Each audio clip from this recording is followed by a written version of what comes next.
I was just reading an article in this month's Success magazine about how businesses could adopt Marie Kondo's organizational method to ultimately gain more profit and become a more successful business.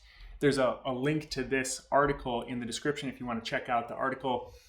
But for those of you who are unfamiliar with Marie Kondo, she is the Japanese organizational expert who has become quite a sensation in the US because of her 2014 book, The Life-Changing Magic of Tidying Up, and then more recently her Netflix series that's just called Tidying Up, where she goes into disorganized American households and she teaches them her method of tidying up based on a lot of Japanese cultural principles. After living in Japan for 2 years, I can definitely appreciate the thought process that Marie introduces to Americans through this show. And this article really got me thinking about how Marie's principles, known as the KonMari method, could really benefit rental property investors when they apply it to their business. And I was surprised at just how much I think this could help lower your stress and increase your profits. So in this video, I'm going to share with you how I think you could apply a few of Marie's principles in your rental investing business to very quickly boost your ROI.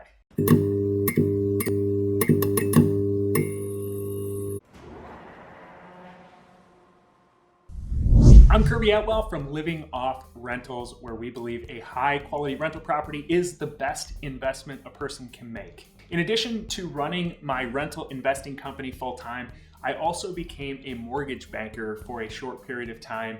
And this was mostly just to learn the ins and outs of how the lending industry works. And I think it's helped me become a more effective investor.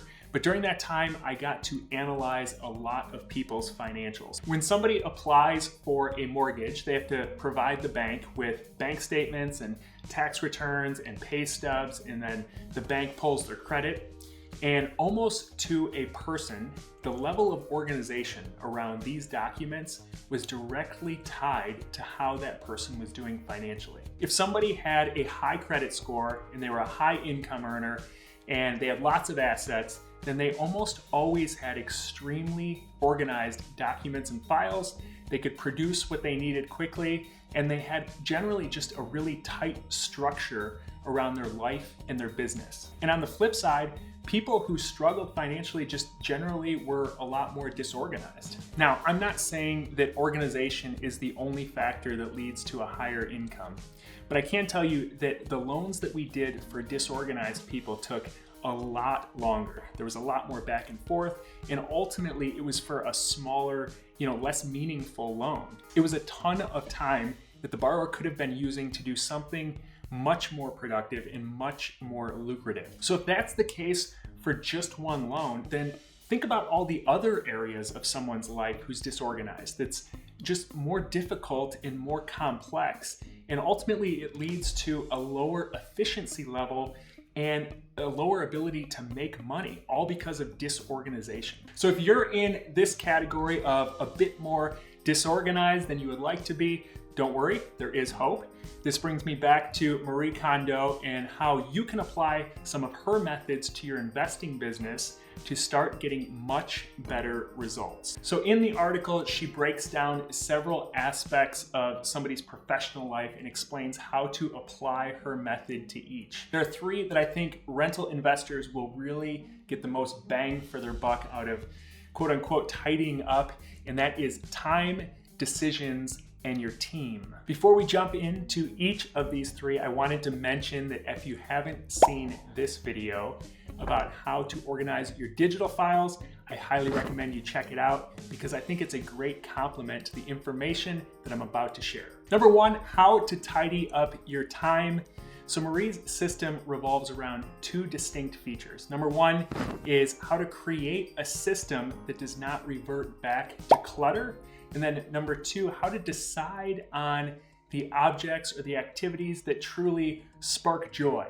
So in order for rental property investors to get the biggest bang for their buck, you really need to get specific about the type of investment that you're really excited about, the type of investment that sparks joy for you. So in doing this, It eliminates you from having to think about or consider all the other options that are out there.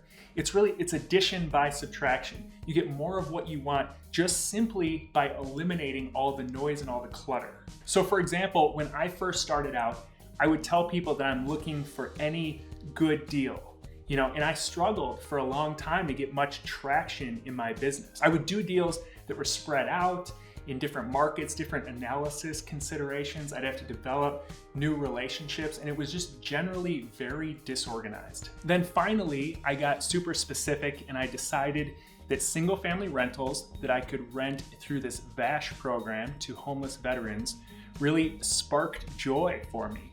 And I got super specific about the types of properties that I was looking for, the 3 neighboring towns where it worked really well, the team that I would use, the permitting process, all of these things. I created a system around it, and all of a sudden I started to get a lot more traction and a lot more deals than when I was casting this really broad, wide net. So this leads me to the question, have you identified the specific type of deal that you are looking for? And if you haven't, then maybe this is a category that needs a little tidying up for you. Category number 2, how to tidy up your decisions. So some researchers estimate that people make about 35,000 decisions in a day.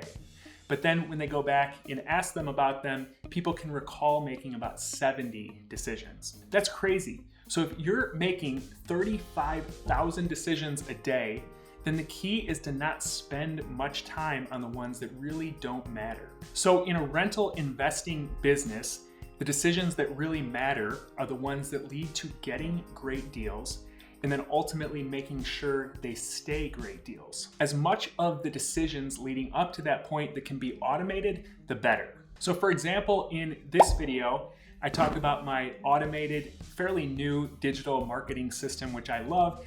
It's been saving me a lot of time, but I iterated on it one step further and I added in one additional time-saving measure where now when somebody opts in, they get an automated email from me that has a link to my calendar, and they can book a time when I'm free to do a walkthrough of their property. And so I can show up in the living room of a motivated seller and I haven't spent 1 second on that. So the final category that you can tidy up as a rental property investor is your team.